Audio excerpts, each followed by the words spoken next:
If you believe in Aryan invasion, you put a chain on your heads. That chain says you cannot investigate anything beyond 1500 BCE. So if you find some evidence, you either have a split personality and you say, I have problems over here, or you break these shackles and chains and throw them away, saying that as a scientist, I don't believe any of this is true. The minute you throw away that constraint, with great freedom, you can reconcile these ancient dates seen in our texts, in astronomy, in genetics, in archaeobotany, in archaeometallurgy, in climatology, in geology, paleontology. All these fields are showing the antiquity of Indian civilization. You will have no problem. But if you accept linguistic analysis, you have restricted yourself to 1500 BCE, then you must ignore this vast body of evidence that has come.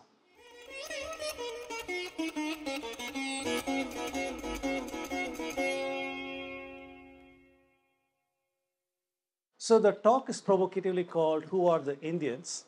And we'll have to address this from many, many different ways, right? The first is our own internal evidence. That's what we should first see. If you're a evidence-based people, rational, logical thinking, we have to say, what does this civilization say about who we are? So we first take a look at the textual accounts to figure out that. And believe it or not, in the Bhagavad Purana, it says that India was populated from the south. A saintly king of Dravida Desha who was called Vaivasvata Manu. So he went from southern India to the north, and from his sons Ikshvaku and his daughter Ila, the entire genealogy of India comes. This is now the traditional understanding of who the Indians are. That is our first stop on our journey to try and say who the Indians are. The resolution is not that great, but you can see the genealogy over there. In the Matsya Purana, it talks about Vaivasvata Manu. It talks about his son Ikshvaku, through whom we have the solar dynasty, and his daughter Ila, through whom we have the lunar dynasty. And there are people called the Ailas. The Ailas are the ones who populated all over India in various parts, and this is our understanding, traditional understanding of who the Indians are. Even in geography, if we try to see the geography of India, you see that these Ailas were near Nasik, these were near the Kanuj, Varanasi, these are the Angas, Vangas, Kalinga, the eastern part of India, Hastinapura, Punjab dynasties, Magadha, Mathura. These people even went outside of India, the northwest frontier, and even beyond. We don't know how far they went, but we have some hints from genetics how far these people have gone outside, including in southern part of India and so on. So this is our traditional understanding on how India was populated according to these accounts. Going forward, we still have some remnant of this even today in India. If you think that there's something we're just talking some nonsense over here, even today in India, in various parts of India, we follow different calendars. In some parts, we follow the solar calendar. In some parts, we follow the lunar calendar. So the whole solar dynasty, lunar dynasty was based upon what was a calendrical system used by people. Some people use a solar calendar, others use a lunar calendar. So here you see in southern part of India, eastern part of India, we use the solar calendar. Northern part of India, we use something called Purni Amanta calendar. Then southern part of India here, we used Amanta part of calendar. So clearly, even today, we have an echo of the past, that we've got two dynasties over here, solar dynasty, lunar dynasty, based on the calendrical systems that we're following. Going forward, we also see that the geography of India is very well known in our Itihasas and Puranas. If you take a look, plumb all of our texts and try to see what are the places named in our texts, whether it's Ramayana, Mahabharata, Puranas, and so on, you find that entire region of India and outside is mentioned in our works, clearly showing that Indians had a well-developed understanding of the geography, who they were, where they lived, which parts of India, and so on. That is what comes out of these textual evidences. We are also told that in the Rig Veda, we have something called Dasaragnya. Dasaragnya is a battle of 10 kings. This comes in the Rig Veda. So in this mandala and hymns, there are 10 tribes who join and fight against Sudas, the other king. Sudas wins, and these tribes are made to leave India. The Anu, the Drihyu, and all these people, they left India and went to various parts like Indo-Aryan, the Dahe, Gandhari, Indo-Aryan Persians, and other such people. In the Puranas, we got a deep chronology of India. It goes back to deep history, very, very deep history. So if we take an anchor point of 3102 BCE, which is traditionally known in India as Kali Yuga, February 18th, midnight, 3102 BCE, if that is our anchor point, then relatively we can say who are the kings who lived before, who are the kings who lived after, and we have a deep chronology going back to up to the Gupta time frame and so on. Now, when the British came to India, they could not figure out where does Indian history begin, where does it end, what relationship does it have with the Western history. They could not figure out anything. But they knew there was somebody called Megasthenes. Megasthenes had come to Magadha and he met somebody called Sandracatos, who was an emperor, and he wrote that in Indica. So when the British came to India, they tried to see who is this Sandracatos. And they said Sandracatos is probably Chandragupta Maurya. But there's a deep problem, right? The problem is in the Indian chronology, Mauryan dynasty is between 1540 to 1240 BCE. But thanks to what the British did, they brought that chronology forward in time and the Mauryas were put at 300 BCE. So distortions came into Indian genealogies thanks to the work that the British did. Before they did any of these things, we had perfect synchronism between the Indian king, Purana king list, Nepal king list, and Kashmir king list. Perfect synchronism, no problem at all. But after the British did all these things, they said some of these kings are mythical, we'll remove them out. This kind of identification of Sandragupta as with Chandragupta Maurya, these kind of things led to major problems, and even today we cannot reconcile our calendars, our chronology. We cannot reconcile it thanks to what they have done.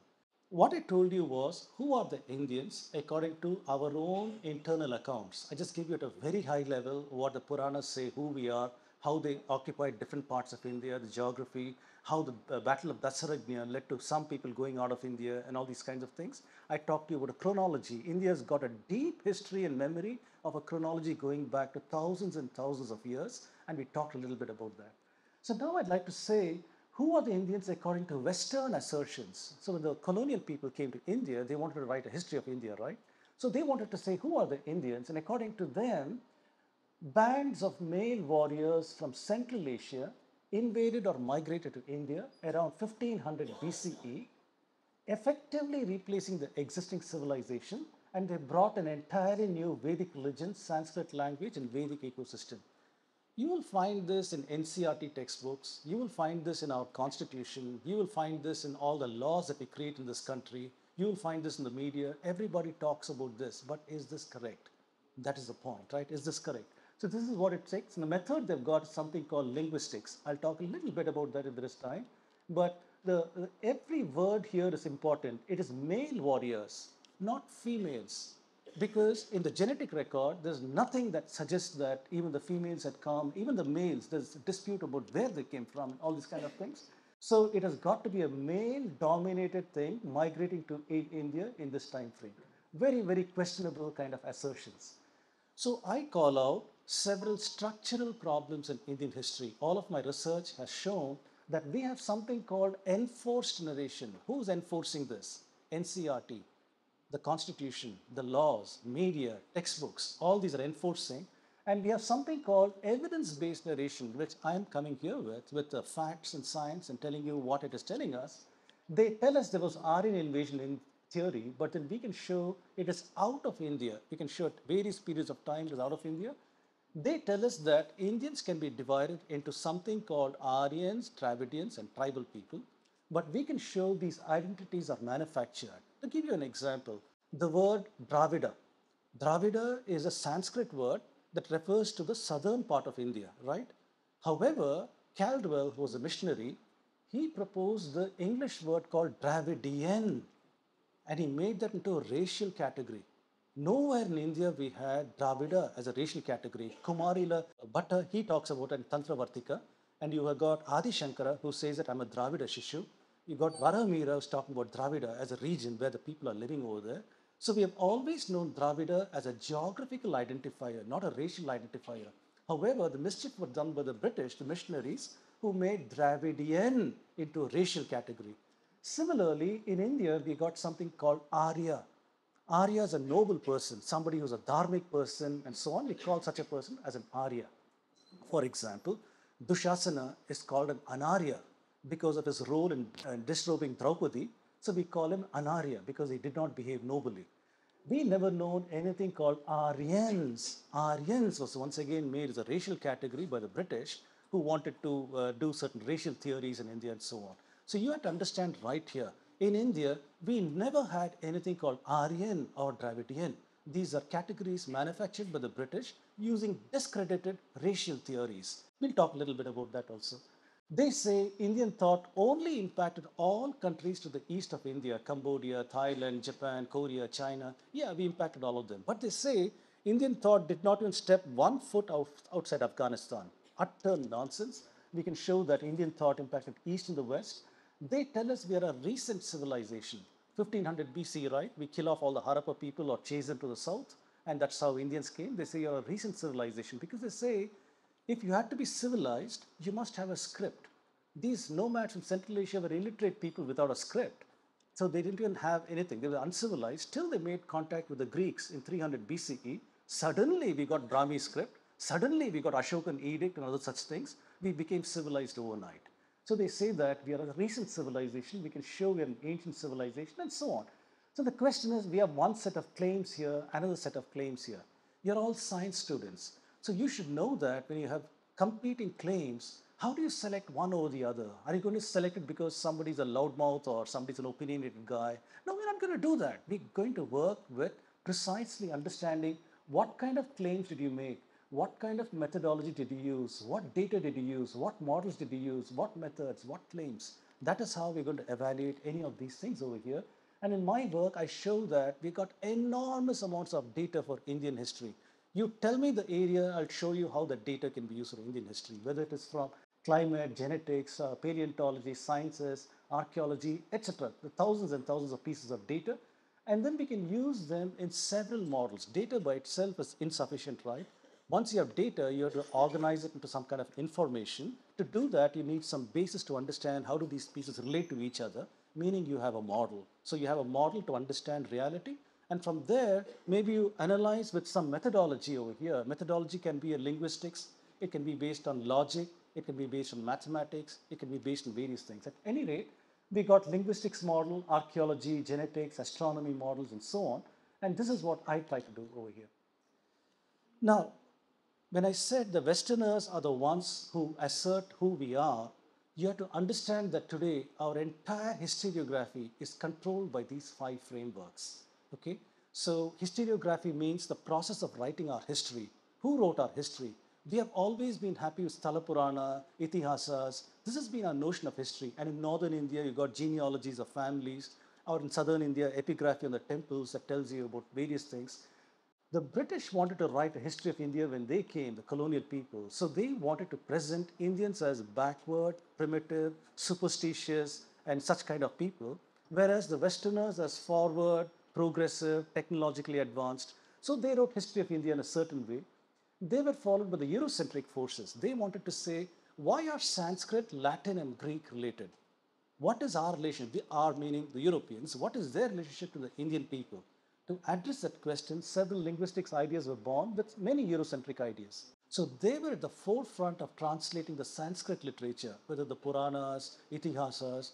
They translated them in such a way as to make Indians look superstitious, backward, believing in all kinds of demons and that and this. There was no philosophy, no attempt to understand the metaphoric content, nothing. It was a very, very poor ways they did it. Then since 1947, we have got Nehruvian socialism in this country. So they brought in their own ideas, which again depends on throwing away the past so that you can have a classless future utopian society in India. So they came with those ideas. Since 1972, we have had the Marxist view also in India, which believes in similar kind of ideas. We'll talk about this a little later. We can see that over 300 years, colonial scholars, missionaries, and Eurocentric scholars, through what I call the colonial hegemony, people like Portuguese, Dutch, French, British, hand in hand with Christian imperialism, people like Caldwell, G.U. Pope, hand in hand with Eurocentrism, things like linguistics, anthropology, something called caste. Indians have no idea what caste is, right? We only have Jati, Varna, Kulam, Gotra. Jati, Varna, Kulam, Gotra. All over India, this is what we have. However, they told us that we have something called caste that was imposed on us, and worse, they said we are caste ridden, and all kind of distortions came in through them. So all of these notions came from them with convergent ideologies, resulting in something called Aryan invasion migration theory. And if you think this is something from the past, this is not true because our academia relies on the received wisdom of the colonialists. Whether you go to any history department anywhere, they take whatever has come from colonialists as received wisdom. They're not even going to question it. So they continue with Aryan invasion, continue with linguistics model. There is no attempt to try and question whether these old assertions are still true. That's what we do as scientists. We know that science keeps making new discoveries, right? We are able to falsify older things because there's a methodology. That's the whole basis of what we do in science. So we know that you cannot rely on some opinions of the past. You have to continually evaluate it in terms of new data coming in. And so today people use archaeology, genetics, and try to address these questions. But bottom line, it reinforces these failed ideas. So we got today even the Marxist and socialist ideologies that destroy our identity and history.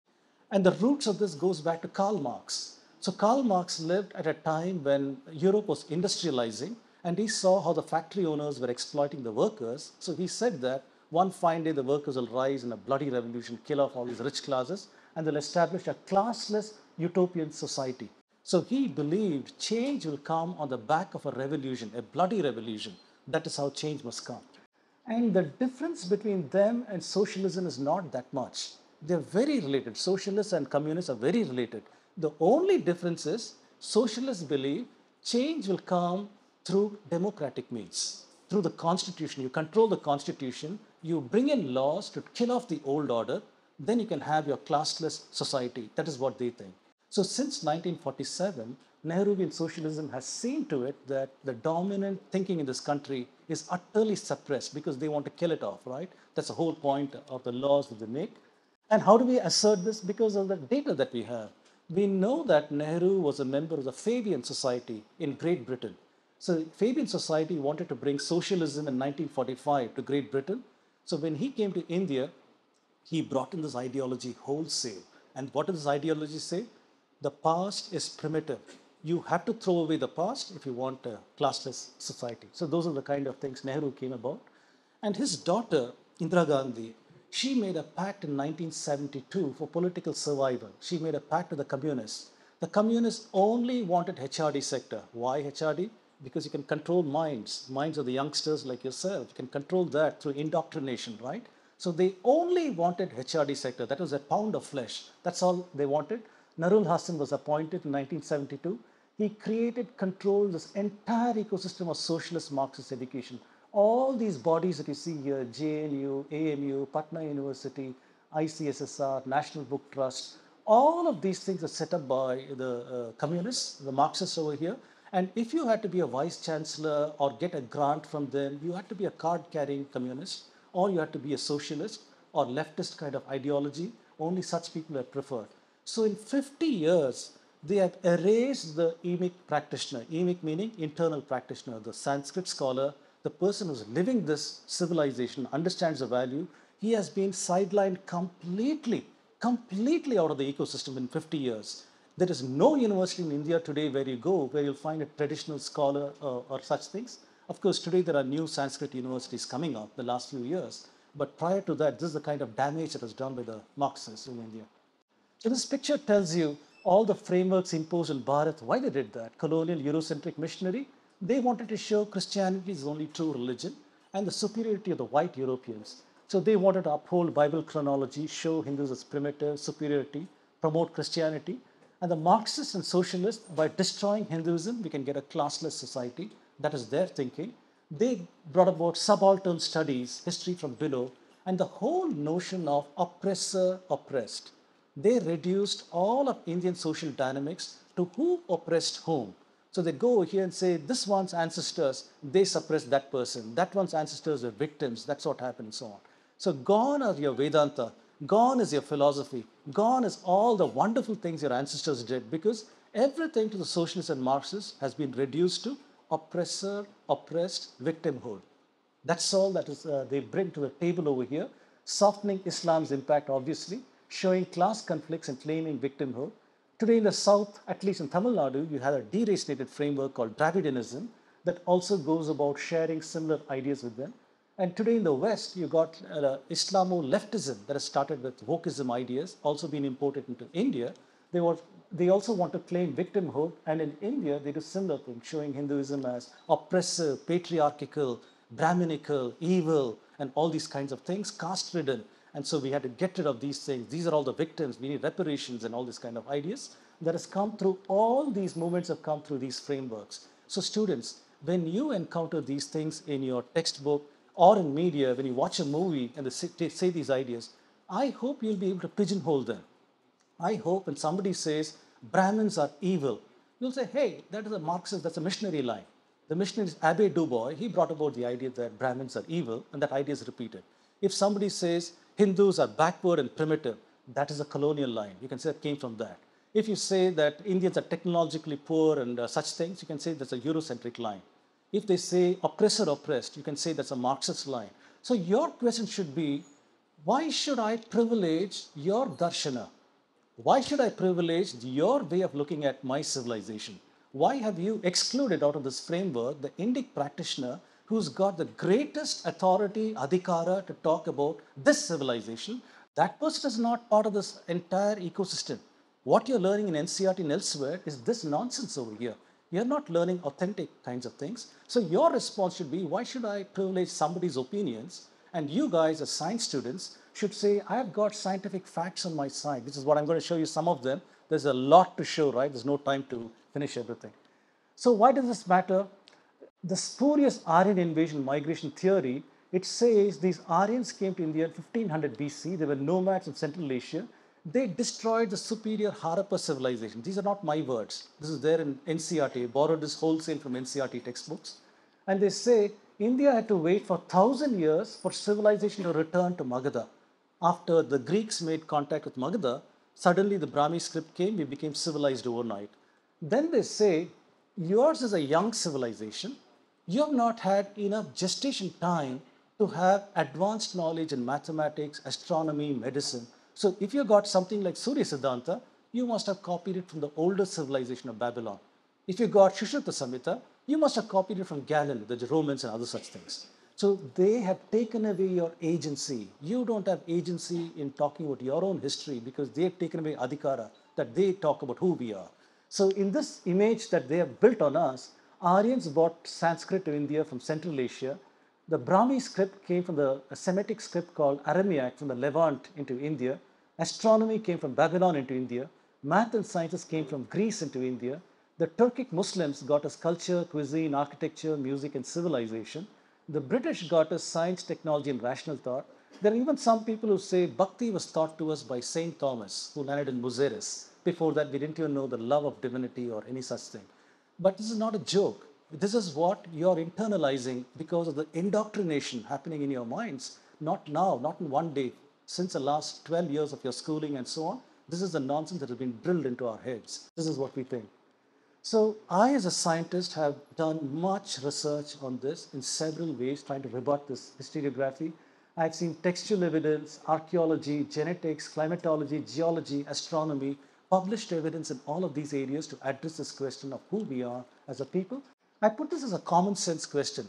So you know that if I put, let's say, all these random names of intellectuals and thinkers from India in various topologies, various geographies, various chronologies, whether it is Abhinav Gupta, Adi Shankara, Agastya, Randall, all the way to Yajnavalkya, Vyasa and others, I'm asking, who over here is saying that we used to live beyond the mountains in Central Asia and we came into India and we settled over here?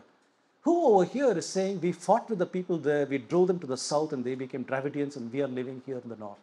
Who in the south is saying we used to live in north and we were chased down to the south and we are living over here? Who over here is saying we are North Indians, they are South Indians? Who over here is saying they are dark, we are light-skinned? We are two races. Not one person in any geography, any chronology of India, any text you take, thousands of them are there. Nobody's talking about this. They all have Bharatavarsha. They've got one unified concept of the Bharatiya civilization. This is the common sense, students. This is the common sense staring at us in our face. But this is what we reject because 200 years ago, the missionaries and British came and told us we are Aryans, Dravidians, tribals, two-language theory, and we have purchased this wholesale. Do you see the irony of this? I hope you see it the way I'm seeing it. We have rejected our own evidence that is staring at us in the face, and we have taken the nonsense that has been indoctrinated into our minds. We need to decolonize, in other words. And Pargeter was a British judge who lived in, he practiced in Calcutta in 1920s.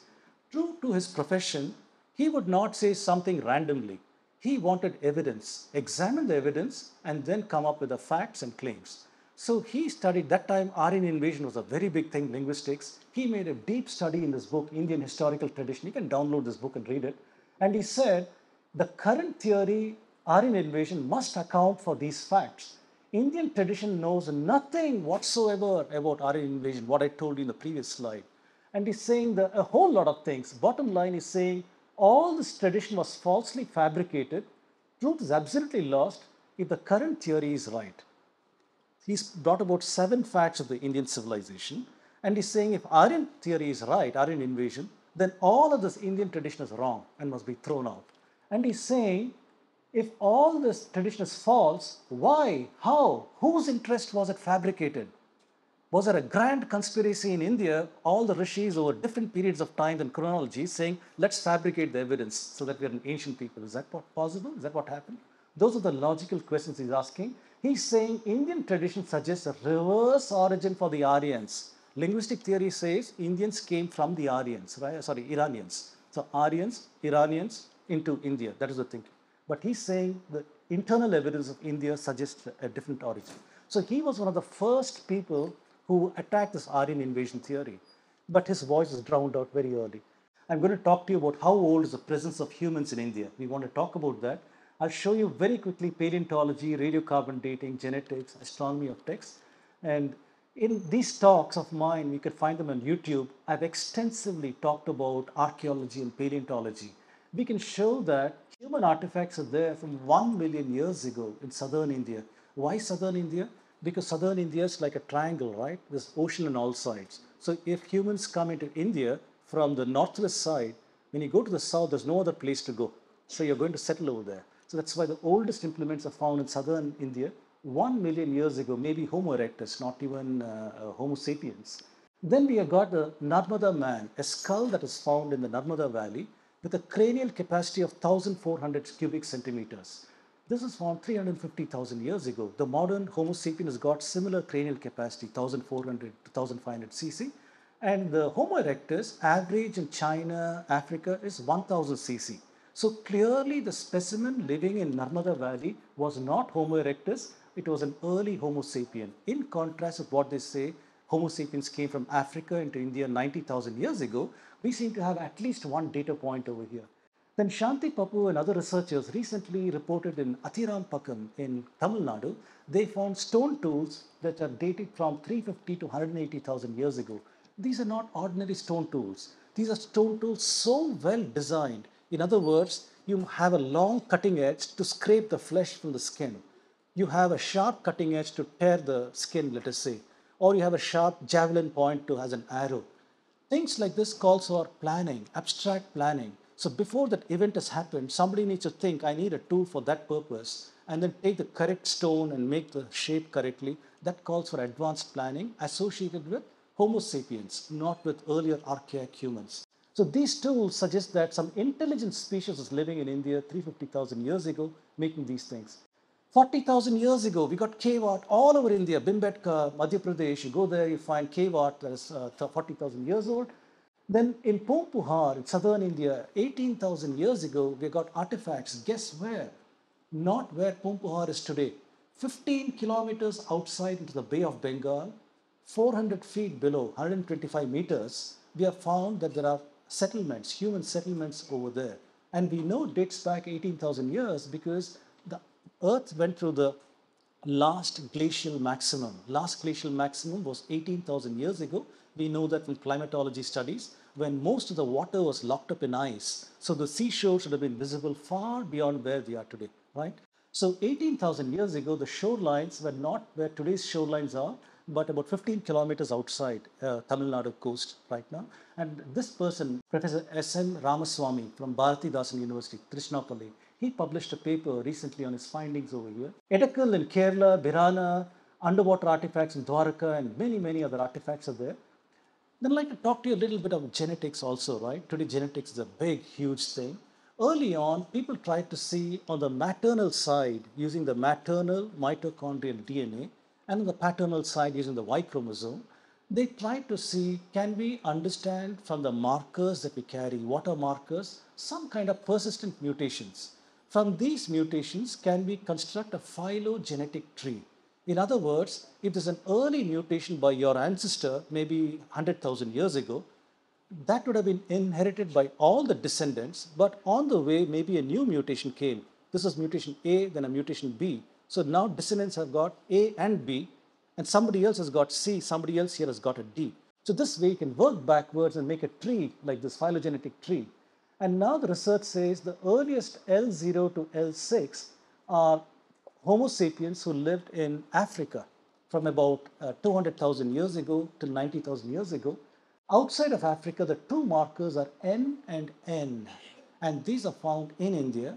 And all the remaining non-African populations of the world are derived from this M and N. Let that sink in. All the non-African populations of the world living today are derived from these maternal markers M and N that we have. They were based in India. And this map shows you that. L0 to L6 is in Africa. This is the timeline over here, 200,000 years, 130,000 years. This black line is 90,000 years. So a group of individuals who left Africa, came into India, the M and N markers and the R markers, they populate Europe, Central Asia, North and South America, this side Southeast Asia into Australia. This is what genetics is telling us on how the world was populated at a very ancient period of time. And the same thing is there in the Y chromosome too. The A00 until this are all in Africa, but the F, G, H, I, J, K, L, and R are all the male lineages found in India, and all the remaining male lineages are derived from these. Again, there's a map that shows us how these migrations have happened in a very early period of time. So this is what genetics is saying, how the world was populated. What we're learning is outside of Africa, it is in India, and from India it is to the rest of the world, is what we're learning here. And this is something by Stephen Oppenheimer. He presented this early empty DNA work where he showed the same thing. So out of Africa, a group of individuals crossed this Gulf of Oman and they crossed a triangular part of India all the way here, 85 to 75,000 years ago. Many people asked, why did they not head westwards? Can any of you guess why they did not go westwards? Why did they come eastwards into India? Why did they not go into Europe? We had another species of humans living there called Neanderthals. The Neanderthals were much bigger people and the Homo sapien was puny. Now today, after generations of good nutrition, we are 6 feet tall, 70 kilograms, but those days were very puny, 4 feet, and they did not want to confront the Neanderthals. So they hugged the beach and coast and tried to live like this. Then we know that 74,000 years ago, there was a super volcano, not an ordinary volcano. We are talking about a super volcano in Sumatra. It's called Mount Toba. This put so much of particulate matter into the atmosphere, sulfur dioxide and others, blocked off the sunlight, and we had a 1,000-year ice age that impacted the world. It also led to a dramatic population crash to less than 10,000 adults. That's our estimate statistically that only 10,000 adults were there. You and I are alive because your ancestor was part of that 10,000, according to this theory. That's why we are alive. Somehow they survived that. And even now in Jwalapuram, they're finding ash, volcanic ash, covered 5 meters deep in India and Pakistan at the time. In Andhra Pradesh, Jwalapuram, Ravi Korisetter, he's doing the digs over there, and you can find the volcanic ash from this event. Even today, you can find it over there. This is a catastrophic event that happened. India got repopulated from the east and the west 74 to 65,000 years ago. 50,000 years ago, the ice ages ended in Europe. Not only that, the Neanderthals died out. Nobody knows why they died out, disease or over competition by humans. Bottom line, when they died out, people from Indian region over here, they occupied this part of the world. Crossing the Bosphorus, they became the future Proto-Europeans. That's how they became. On this side, they've gone up to Australia.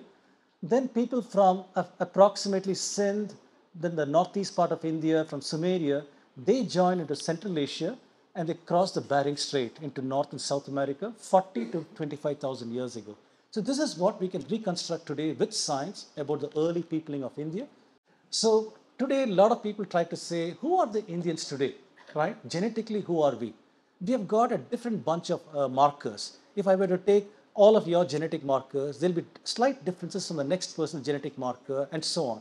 If I take the sum total of all the genetic markers that Indians have, then I can try to see what is the genetic distance between me and somebody else here by trying to have a mathematical metric that says, I have this, but you don't have this. Both of us have this, something else. So eventually I can make a number that tries to say the genetic distance between you and me. That is called fixation index, FST. So that's a number that scientists use to try to see, can we cluster the population based on the fixation index into various buckets.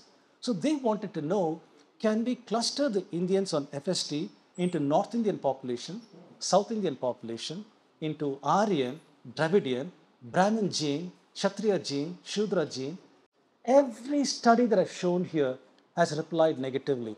Here is one study done in Uttarakhand that came out negative. This is in Karnataka and Kerala, that came out negative. This is a study in Andhra Pradesh, that came out negative. This is an international study done over the entire Indian population. Every one of them came back saying that the Indian population is so mixed, we are so well mixed, there is no way you can say this is the Brahmin gene, this is the Shudra gene. Utter bogusness, right? All of us are so well mixed that you cannot find in terms of FST, we cannot cluster the results. Then some people found something called R1A, a male marker. They found that the prevalence is there in Scandinavian countries, as well as in Uttar Pradesh, as well as in Tocharian regions. So they said that is an indication of the language migration. People from Central Asia have come to India, and it's because of R1A. All of these researchers I've shown here, from Bashu, Kevisel, Cordiu, Sengupta, Thangaraj, they also made these studies to try and say, where does this mutation come from? H, J2, L, R1A. And you see the various things. Some people said Central Asia, Southern Asia, North India, Southern Asia, South Asia, Northwest India, and South Asia, South Asia. So several scientists were saying even R1A2 originated in India and went out of India. But depending on the study people did, what do you mean by study? If I'm making a statistical study, you know that I must be very careful how I design my experiment. What are the samples I'm going to admit? If I admit a skewed sample, my results are going to be messed up, right? So many things are there. So depending on the studies people use, they came with various numbers. 2018, David Reich of Harvard Medical School, by the time technology had progressed sufficiently, you just don't have to take a look at the gender chromosomes. He said, let's study the 22 autosomes that we have. We got 23 pairs of chromosomes, right? So don't look just at the gender chromosome, also look at the autosomes to see if those mutations can tell us something. So they, with great difficulty, they recovered genome-wide samples for many ancient samples. He came with the result that 7000 BCE, Iranian farmers came to India, became the so-called ancestral South Indian, ancestral North Indian. Then after 3000 BCE, Aryans came to India in 1500 BC, becoming part of the North Indian population. This was his model, ANI, ASI, based upon these kind of ideas. When this paper was published, I gave a lot of rebuttals. In 2018 itself, you see my Sangam talks, I talked about that. I said, the Vedas and the Puranas talk about the Anu and the Drihyu who migrate out of India and go out of India. I said, where does that show in this sample at all? If you can't show that, a red flag has gone up, right? I said, there's a problem in this study. And I said, this data is there in Bhagavad Purana, Vishnu Purana, Vayu Purana, Brahmanda Purana, Matsya Purana, Rig Veda. Am I going to discard this entire body of internal evidence just because somebody's got a different anxiety to make use of Indian works? Or am I going to make use of this work and say, there's a problem in your study. You don't show these things. So I chose to do that. I also said, Saraswati River, that dried up in 1900 BCE. Additionally, India suffered a 200-year monsoon failure in 2000 BCE. We know that from science, we know these things. So a whole lot of Indians migrated out of India to go to the Fertile Crescent. Fertile Crescent is where Iraq is, where Turkey is, Nile River Valley, that area. That is also not shown in these studies. So I said, major problems. I said, your problems. I questioned whether they've done sensitivity analysis. Today we know as scientists that if I make a study, it converges to a mathematical answer. Then I say, how sensitive is that result with respect to the data that I'm using? Can I take a few pieces of data out and put some other data in where it still converges to the same answer? If it does, then you have a robust result. I can believe that result. But now if it converges to some other answer, then I'll tell you that your earlier result was strongly dependent on that earlier pieces of data you have. Suspect, the whole thing is suspect. So those are the criticisms I made in 2018. And surprisingly, David Reich utilized some of that in his 2019 paper, where he added 11 more samples from Iran who were in cultural contact with Harappa. He introduced them, and in his result, he now found his mathematical result is converging to a different answer. And now he has invalidated this, that in 7000 BC, Iranian farmers came to India. That is invalidated, but is still sticking on to this claim of Aryan invasion coming into India as of 2019, which I still contest, saying this is not correct. This is a paper that came out in Cell. These authors, Vasant Shinde, Neeraj Rai, and others, they made use of the Harappa genome. So the skeleton they had in Harappa, with great difficulty, they managed to get the genetic contents. It was sent off to South Korea for analysis because you don't want to be seen partisan, right? So South Korea, their result says we had something called the Indus Valley climb with a common ancestor with Andamanese hunter-gatherers going back to great antiquity, similar to the mtDNA research that I showed. And then if you take a look at Iranian hunter-gatherers, I'd like you to think about one thing. Our model of human progression is first we are hunter-gatherers, right? We are hunters and gatherers. Eventually we learn to tame a few cows and sheep and things. We become herders. Then the last stage is agriculture. We do agriculture, growing crops and things like that. So that's the same idea used here. Iranian hunter-gatherers in 10,000 BCE were 100% this orange color, meaning they are Indians. Then going down to Iranian herders, also 8000 BC are Indians. Then going down to 4000 BC, the Iranian farmers, 70% Indian, 20 to 30% from Turkey, Anatolian farmers. So what is this telling you? This is telling you it's out of India. Even over here, people are moving out of India into this. And I've got so many pieces of data to back this, not only this, in archaeobotany, in cattle genomics. I may not have the time to show everything, but there's a whole lot of data we can show supporting this. I'd like to end the talk with antiquity seen in Indian astronomy.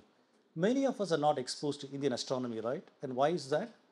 Because we don't study any of this. These are inconvenient truths for NCRT, inconvenient truth for colonialists and others, so they'll ignore this. In fact, I'll guarantee to you that many of us here will have a Pavlovian response. Do you know who Pavlov was? Look it up, Pavlov. Pavlovian response means a knee-jerk reaction. If I tell you some word, you immediately have a reaction to a certain kind of thinking. And over here, if I say nakshatra, immediately we say, oh, I don't believe in horoscopes, jataka, and all these kind of things, right? We have a difference anxiety. So this is the kind of programming that has been done. If you find yourself having a reaction like that, you know that you're indoctrinated. You have to try and deconstruct your thinking and try to see that. So Indians had a well-developed astronomy called Jyotisha. Jyotisha was one word Indians had for Siddhanta, whole lot of mathematical astronomy to understand the movement of heavenly bodies. And the model Indian astronomy was studied by several of these Europeans, like Cassini, Lee Gentle, Euler, Bailey, Playfair. All the people are shown in white font were people who believed Indian astronomy is very, very ancient. Based on the facts they were seeing in these works, they said these are great antiquity works. But then William Jones came along in red font. He saw that Latin, Sanskrit, and Greek are related. Why are they related? So the linguistic controversy was born then. And based on that controversy, they had the so-called Aryan invasion to India.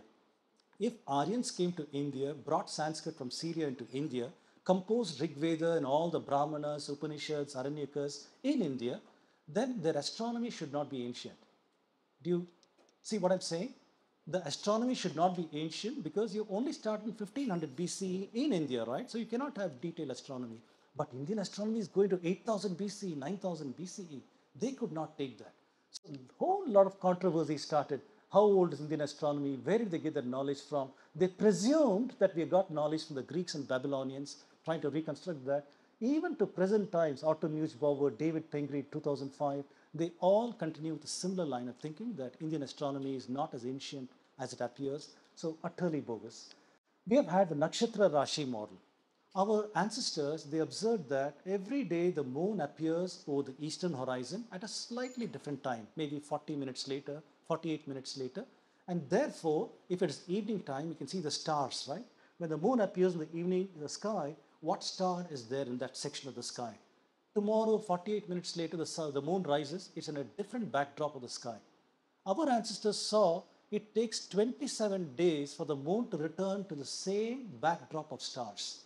So they divided the entire ecliptic into 27 segments of 13 and 1/3 degrees each. 13 and 1/3 is the amount that the moon traverses in the sky in a 24-hour period. Don't mistake revolution of the earth along rotation of the earth with this. As the earth is rotating, it appears that the moon is also rising and setting. But today at 8 o'clock at night, you see that the moon is there. Tomorrow at 8 o'clock at night, you'll see the moon has fallen behind by 13 and 1/3 degrees. So there is the path that the moon traverses in the sky in a 24-hour period. So our ancestors divided that into 27 segments, and they gave the mnemonics. You have to understand what that star is, right? So they gave a beautiful mnemonic saying that Chandra married the 27 daughters of King Daksha, and they gave the names over here: Chitra, Visheka, Jeshta. These are all the wives of the moon. And they said that the moon will visit one wife every day. And the idea was that we'll traverse from one to the other. The stories in India on the nakshatras help us to remember which nakshatra will come after the next. So you have a wonderful idea of which is the star going to follow the next. You have immediately a beautiful image of the sky and what is going to happen. So this is what our ancestors did. And to track the passage of the sun, they had the Rashi model. They divided the sky into 30-degree segments, and each of that was called a Rashi. This is the family of Rashis that we have. And whenever a full moon appears over a certain nakshatra, that lended the name for the lunar month. For example, if the full moon appeared over the Chitra nakshatra, that month was called the Chaitra Masa. Okay? In some parts of India, they use the Paurnami, the full moon, northern India. In some parts of India, they use a full moon, Amavasya. That was the beginning of the lunar month. That is why you find an offset here. The Chaitra month over here is different from the Chaitra month. Slight offset is there because a different calendar system, north and south, you find that. But bottom line, Indians mark the passage of time by looking at the sky. Sky was a celestial calendar, celestial clock on the basis of which life was regulated on earth, literally. And these are the names of the nakshatra in two of our ancient books, Vedanga Jyotisha, Surya Siddhanta. And when the British came to India, they asked the Pandits what each of these nakshatras are, and they identified that with their own Western constellation names. For example, Kritika is Pleiades, which is Lambda Tauri, Eta Tauri. Rohini is Aldebaran, which is Alpha Tauri. Mrigashirsha is the Orion, which is Lambda Orionis, so on. My own nakshatra is Revati, which is Zeta Piscean, and so on. That is how today we can identify what are these nakshatras that our Indians knew about based upon this mapping that we have over here. I put this slide over here to show you how ancient this model is. This model is so ancient that all over India, we follow the same nakshatra Rashi model. Whether it is in Sanskritam, Telugu, Kannada, Hindi, Gujarati, Marathi, the names are the same. In Tamil, slightly changes. Ardhra becomes Thiruvadirai, Ashlesha becomes Ailiyam, things like this. This tells you how ancient this model is. If something is so old, it has had time for regional divergences. For example, today in our lexicon, we might have a word like computer, right? So all Indian languages will refer to it as computer. But maybe 200 years from now, maybe Punjabi will have a different word for computer, Tamil will have a different word for computer. So divergences start. So divergences tell us how ancient this model is. But I want you to pay attention. Pan-India, we have got the same astronomical model. That is the message that should go into your minds. This is what we have. Then these are very important for us to understand about climatology. Milankovitch was a Serbian scientist who lived in 1920, and he set out to answer why does the Earth go through ice ages and drought cycles? By looking at the ice core samples from Greenland, at Antarctica, they knew that Earth has gone through ice ages and others. They wanted to explain that.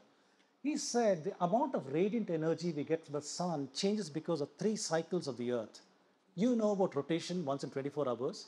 You know about revolution, 365.24 days. In addition to that, so we have got three more. The first is the orbital change in eccentricity. Earth goes from circular to elliptical, taking 100,000 years to complete this cycle. So that is one of the cycles we are doing. Earth also has got axial precession, where we are pointing to the axis of rotation, right? axis of rotation is such that Earth is rotating from west to east about this axis of rotation. So that star that I'm pointing to appears to be immobile in the sky. That is Polaris, right? Our celestial North Pole. And this also tells you the latitude. Where I am in Houston, it is 29 degrees approximately over here. Bangalore is around 19 degrees, it's over here. If you go to maybe Sri Lanka, closer to the equator, it's 0 degrees. That's where it is. If you go to Alaska, it is 90 degrees, right? That's the axis of rotation. So it tells you the latitude you're living to. But at any rate, where it is pointing to is tracing a small path in the sky that takes 26,000 years to complete. Okay, this is happening because of the gravitational action of the sun and the moon, and to a lesser extent Jupiter. The idea for you, the mental picture is playing the top as a child, right? You tie a cord to the top and you swing the cord, and the top spins very, very rapidly. As it is spinning, can you visualize it might wobble too sometimes? So the fast spin for the Earth is 24 hours.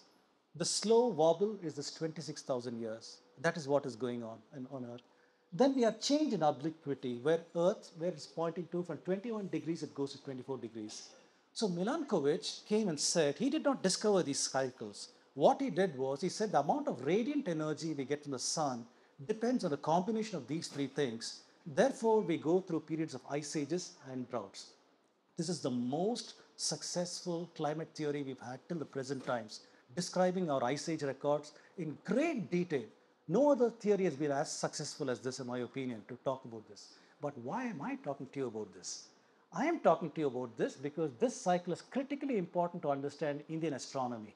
Why is that so? Because Indians use something called sidereal measurement. Sidereal means with respect to a star that is there, okay? Respect to a star. So Indians mark the new year with vernal equinox. When vernal equinox happens, they'll tell you what was the nakshatra over that vernal equinox point. That will not be the same after 1,000 years because of precision. Things are changing. So the nakshatra you talked about there was here 1,000 years ago. Now it has changed. There's some other nakshatra over there. So many of our texts are talking about vernal equinox, winter solstice, and various periods of times in Brahmanas, Upanishads, which I can use in planetarium software, and I can tell you when that measurement was made very, very precisely using a uniform precision rate. Of course, precision is not uniform, but assuming uniform precision rate, we can do this. The first thing I want to talk to you is a book called Vedanga Jyotisha. This is one of the oldest books that we have on Indian astronomy. It's attached to the Rig Veda and the Yajur Veda. And many people try to date it. Weber, William Jones, Tilak, Colebrook, Dikshit, and others. And they had different reasons for naming it. But for us, the data point is winter solstice occurred when the sun and moon came together in the Dhanishta Nakshatra. This is a passage in the Vedanga Jyotisha that says winter solstice happened when sun and moon came together in Dhanishta Nakshatra. So our goal here today is to find out when was winter solstice in the Dhanishta Nakshatra. Well, I simulated that in a planetarium software. Don't get too overwhelmed by this. What you see here are a bunch of circles and lines. These are the projection of Earth's latitudes, longitudes in the sky. So they become celestial coordinates over there. So this is the celestial North Pole. Then these are all the lines of thing. This is the horizon. Everything below the horizon, the ground line, right? So there's a day sky here, sun is here, day sky on this side of the globe. And for us, we're looking at the sky over here. There's a night sky over here. That's how you interpret this. This is the celestial North Pole. West is this side, east is this side, south is towards you. So if you take a look at this, this is 90 degrees, 80, 70, 60, 50, 40, 30, 20, 10, and you have 0. 0 on Earth is the equator, right? We have the celestial equator in the sky. On the ground, you have the equator, sky is celestial equator. Then you go further down, minus 10, minus 20, minus 24. So when the sun goes to minus 24, in the northern hemisphere, we've got winter because we've gone to the winter solstice point. At that point, we can see the longitude is in Dhanishta. In order to do this, I had to crank back in planetarium to 1440 BCE. So by going to 1440 BCE, I was able to simulate what is the nakshatra which is there in the winter solstice, in this case Dhanishta. This tells you the antiquity of Lagada. Lagada is the person who wrote Vedanga Jyotisha. He lived in this time frame. Then we got Shatapatha Brahmana, very famous rishi called Yajnavalkya. Yajnavalkya wrote a manual for the Vedic practitioner, how to construct an altar, how to do this, how to do that, all the rituals, all the manual, like a manual is over there. He also said, how do you find the east direction? All the rituals, the east direction is very auspicious. Why is that? Because most of our yajnas are for Surya, Agni, so we want to face that. Now the question is, where is the east direction? You guys will start laughing now and say, what a nonsensical question, where the sun arises, that's what's the east direction. But is that true? We know Uttarayana, Dakshinayana, the sun is going to go to minus 23.3 to plus 23.3 by crossing the celestial equator, right? So where is the east direction? Is it here, here, here, here, here, here, and here? No. The sun is pointing to true east when it is precisely on the equinox position, that is 0 degrees. When the sun is on the equinox, that is the true east direction. So he says, Kritika Nakshatra does not move away from the eastern quarter, therefore you can light your fires, Vedic fires, under Kritika Nakshatra. Lokmanya Tilak recognized this to be an astronomical measurement. And if you take a look at this, we are looking for heliacal rising of Kritika when it is in the equinox position, right?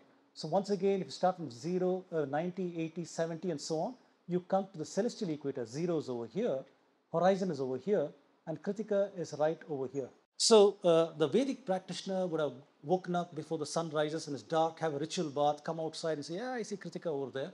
And 1 hour later, the sun rises over the horizon over here, washes out Kritika, but you got 2 points, right? 1 point there, 1 point here, draw a straight line, put your Vedic bricks over here, form your altar, start the fire.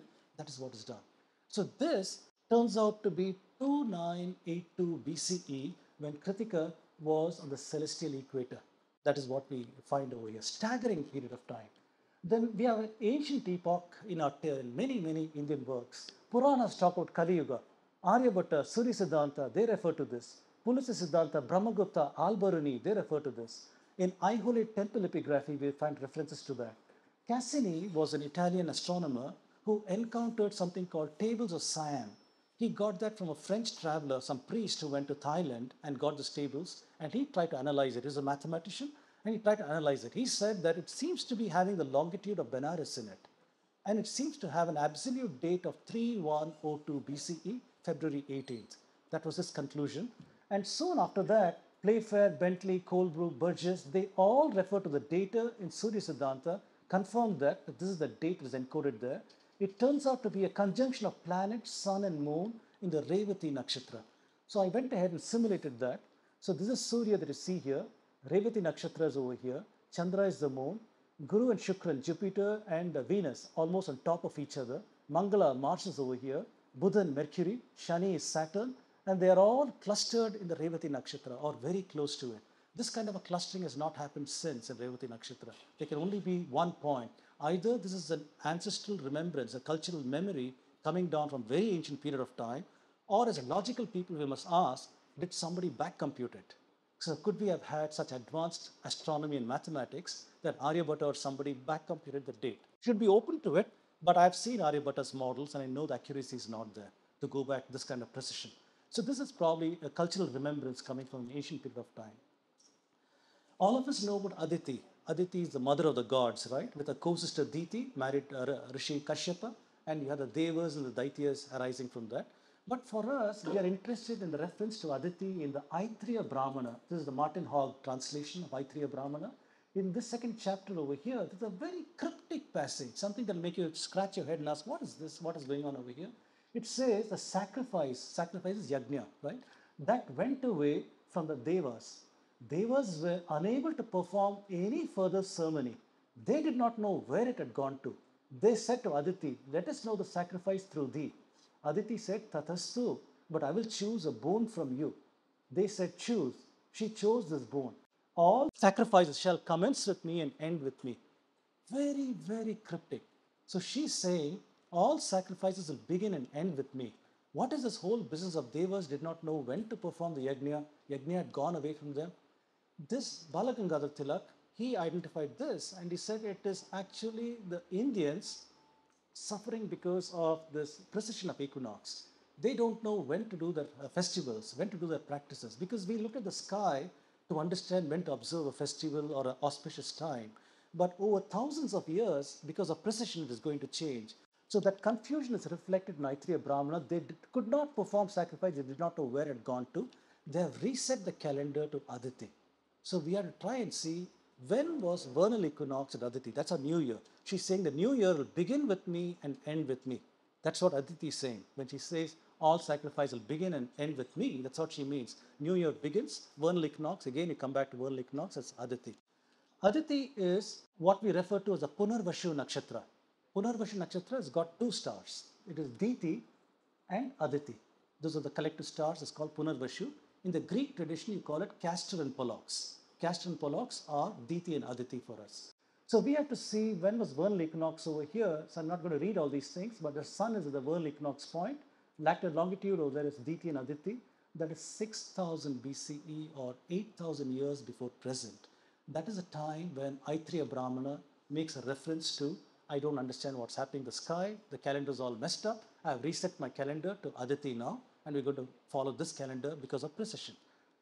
And we have one more Surya Siddhanta that is talking about a great conjunction of the Mesha Rashi, Aries.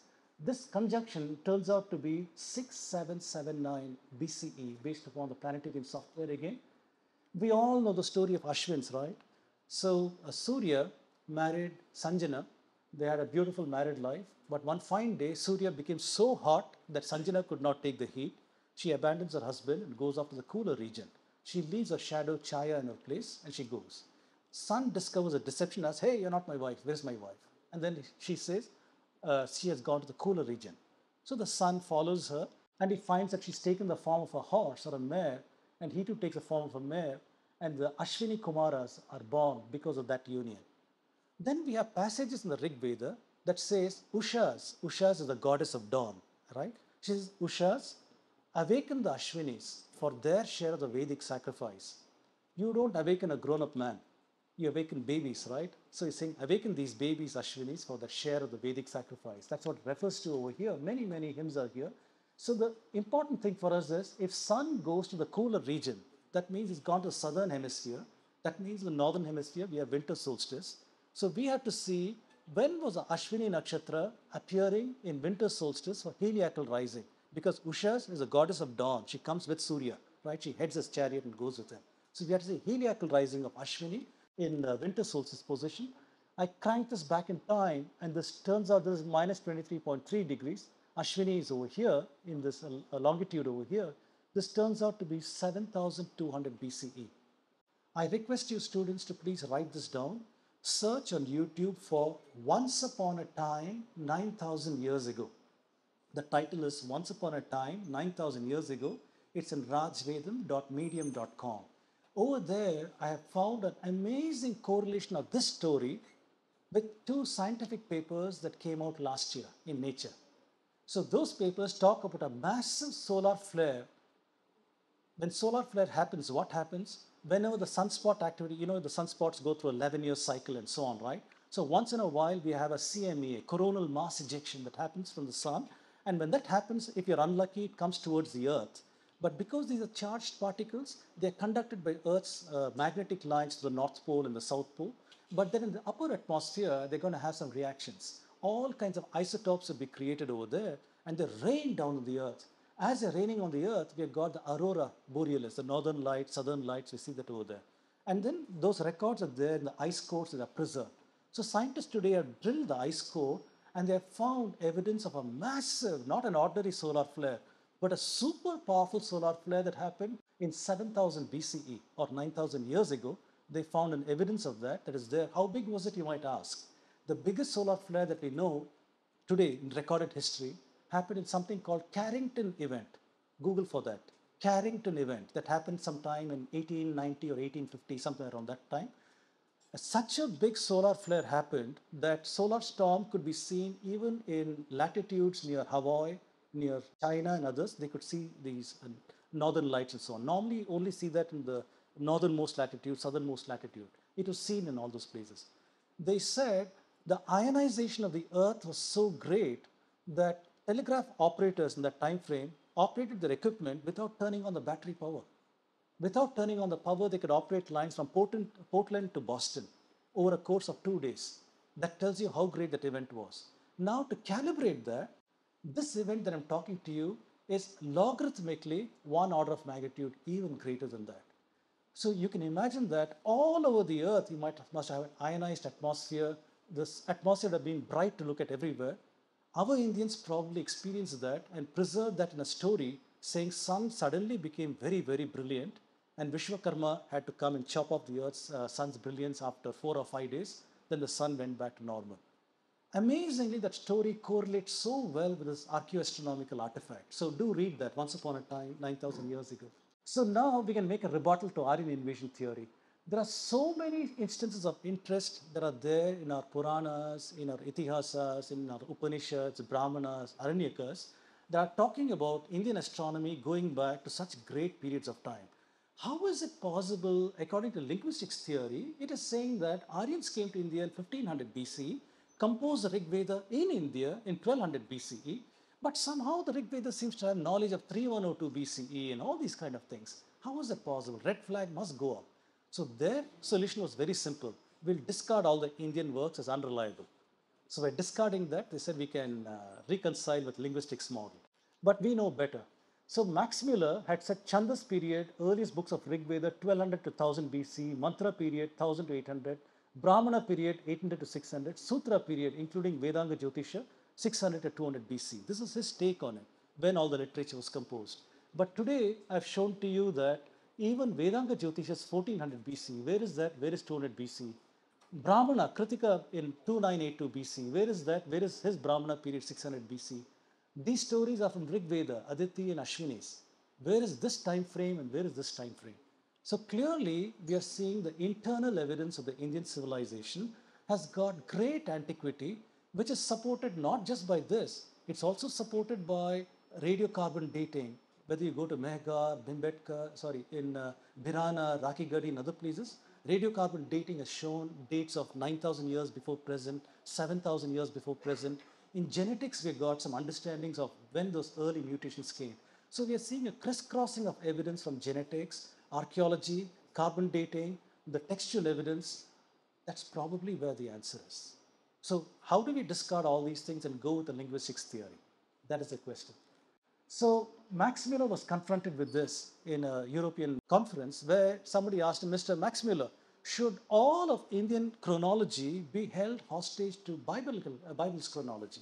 This man got so upset, he wrote his entire book on it, where he said, I'm not going to trust any Indian work. They're all unreliable. He only accepted Colebrook's date for Vedanta Jyotisha because that is after Aryan invasion theory, but he discarded everything else. And these theories are used today by all our leftist scholars. Even today, there's a famous professor from one of the universities here who came to Houston, and he talked something similar like this. I tried to query his knowledge in Indian astronomy. He had zero knowledge of Indian astronomy, but he felt qualified to say Indian astronomy is unreliable. How can a professor make that statement without having investigated it? But this is what you have in the leftist media. You have people who flaunt these views. So we know today this is a failed method, confirmation bias. Confirmation bias means he believed in something, 4004 Bible creation date, 1500 Aryan invasion. He believed in this. He believed in Vedanga Jyotisha 1400, but he ignored all these facts and evidences as unreliable.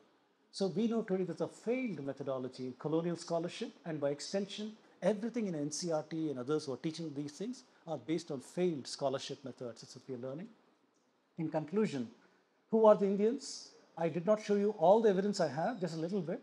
There is no such thing as Aryan invasion. It's probably out of India.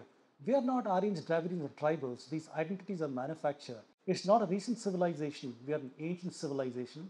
So bottom line, the deep history. Why do I call things deep history?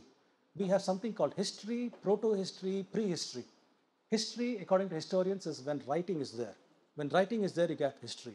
Before writing, this prehistory. Very deep history is called proto-history. But my position is, why would you deny the authenticity of your own oral transmission records? In India, we had an oral transmission, right? The Shruti literature was oral transmission with very clear error correction mechanisms. Those of you who are in computer science know about fault-tolerant computing. We have things like that in our Sanskrit mantras. So we have something called Kramapatha, search for things of that nature. So if I take a certain Sanskrit verse, I can say it in direct order of syllables, or I can say 1 and 2, 2 and 3, 3 and 4, 4 and 5, or I can have 1, 2, 2, 3, 2, 3, 3, 4, and things of that nature. There are various patterns and formulas in which the syllables are broken up and recited. So this way, if I make a mistake in a syllable, error correction is very, very easy. So we have got ingenious methods at error correction that are there in our own records. There is no reason why in India we should discount our own old records. Therefore, I say we need deep history going back beyond all these times. Whatever we are teaching in schools and universities is wrong. These 5 agencies have enforced their frameworks, which is Marxist, colonial, Eurocentric, missionary, socialist academia, and Marxist. They use linguistic methodology to prop up their narratives. However, it does not align with evidence from many other fields. Therefore, in science, we say we have falsified that. It's falsified because I have data from other fields that are saying this cannot be true. And the antiquity is there in archaeology, in genetic migrations, in astronomy. That's all I've shown to you today. So we got strong evidence, not only from these fields, from many other scientific fields, to uphold the antiquity of Indian civilization. So evidence-based narration clearly discredits Aryan invasion. If you believe in Aryan invasion, you put a chain on your heads. That chain says you cannot investigate anything beyond 1500 BCE. So if you find some evidence, you either have a split personality and you say, I have problems over here, or you break these shackles and chains and throw them away, saying that as a scientist, I don't believe any of this is true. The minute you throw away that constraint, with great freedom, you can reconcile these ancient dates seen in our texts, in astronomy, in genetics, in archaeobotany, in archaeometallurgy, in climatology, in geology, paleontology. All these fields are showing the antiquity of Indian civilization. You will have no problem. But if you accept linguistic analysis, you have restricted yourself to 1500 BCE, then you must ignore this vast body of evidence that has come. All right, students, thank you very much for your time. I deeply appreciate it. Thank you. Thank you.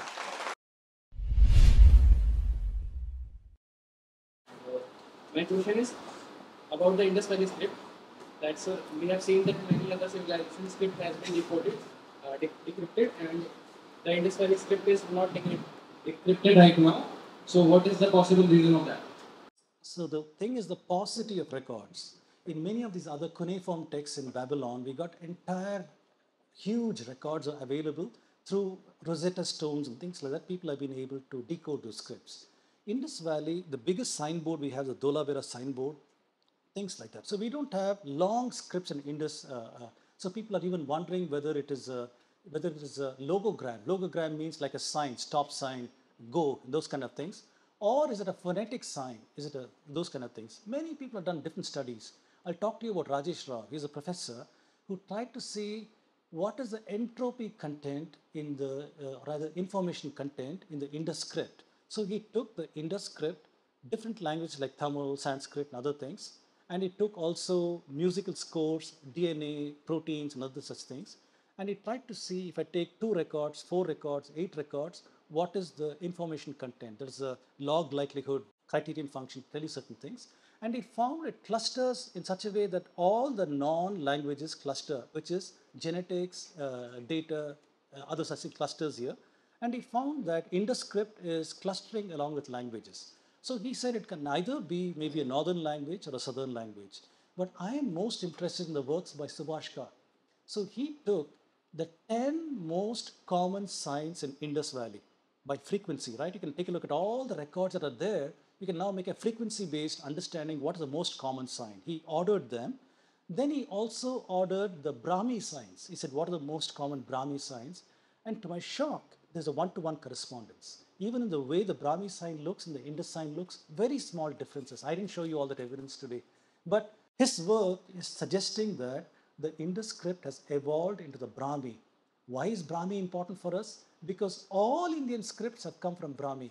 Whether it is Gujarati script, or whether it is Punjabi script, Devanagari script, Kannada, Tamil, and Malayalam, everything has come from Brahmi. So Brahmi is the mother script for all of our languages, and there seems to be a relation to earlier scripts also. So we got a connected tradition. So people are making suggestions and models for interpreting them, but I don't think we have enough resolution yet. So my name is Razantosh Jha from Instrumentation First Year Department. Sir, I wanted to ask about Milankovitch cycle. Maybe you know about this, but there's talk about that it cannot explain the current warming of the Earth. Is it real, like all that enforced in misinformation, or is it really the issue? So this is going into deeply political areas, at least in the Sorry, United sir. States. Sorry, At least in sorry, the sir. United States. So people want to know, is the warming that we're seeing now, climate change we're seeing now, is that natural, which would be Milankovitch cycle based, or is it man-made? And there are several people who think since industrialization, we have the familiar hockey stick kind of growth because the amount of carbon that they're outputting into the atmosphere. So they believe there is man-made impact on climate today. There is no doubt about it. Many, many people have talked about this. Your question is, can we see if it's a natural consequence of the Milankovitch cycle too? There are people who are talking about this, but my belief is if it is true that's part Milankovitch cycle, we are adding to it with the amount of carbon that we are outputting. So you got to be careful there. So my name is Krishna. I'm from computer science also.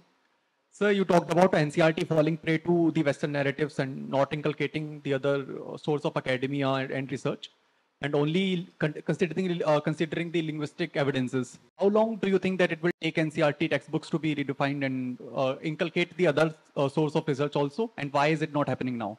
So I showed you the frameworks at controlling the historiography of India. The last two frameworks are since 1947 and 72, Nehruvian socialism and the Marxist ideology since 72. They have a vested interest in destroying India's past. They don't want that to be acknowledged. When Nehru said we made a tryst with destiny in 1947, he did not mean we're connecting to the ancient Indian civilization. Evidence is there all over. Everybody knows India is an ancient civilization. He made a breakaway, cut our roots to that, and said, this is a new India, this is who we are, and so on. Maybe he wanted to make the minorities feel at home, but the price we paid was very great by cutting it off with our ancient civilization. Who are we as a people? That is the bottom line. So you find that all of academia since 47 was geared towards this Nehruvian socialism, which has to show the past as primitive, backward, oppressor-oppressed dynamics, and all of those kind of things. Brahmins are evil, caste-ridden, patriarchal, all this kind of social narratives are there in our textbooks. Iteration by iteration, they've taken away the Bharatiya content and put toxic content into it. How do I know? I was a student once, right? So I remember in my Kannada books in Bangalore as a high school, there's so many examples in the Puranas and other such things, moral examples, a textbook. But over the years, they've removed everything out.